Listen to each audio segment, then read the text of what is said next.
Glasgow is known the world over for its shipbuilding, but 100 years ago this, like the other yards building Britain's mighty merchant navy, weren't in Glasgow at all. They were in Govan and Partick, at that time independent boroughs. And Glasgow didn't like it. It sponsored an Act of Parliament to annex its neighbours. Glasgow's tramway system ran to the other boroughs, and the city provided them with gas, electricity and water.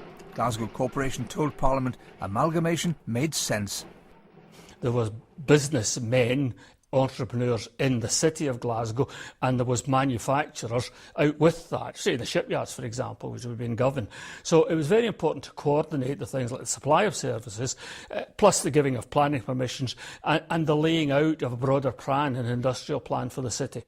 Glasgow's proposal was for the city to expand westwards, to take in the borough of Partick to the north of the River Clyde, Govan to the south, which was the 7th largest borough in Scotland, and the small south side borough of Pollokshaws.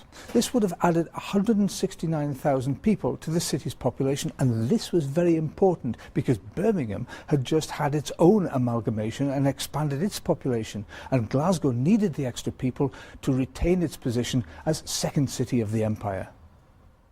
There was fierce opposition in Govan, but it wasn't universal.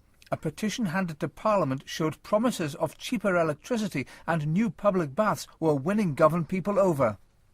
Glasgow was offering the working man what was called differential rates and taxes, which meant they would have paid a lot less. And I believe that business owners and the more affluent in Govan would have suffered, would have actually paid more. So I think the division kind of fell down the line of class.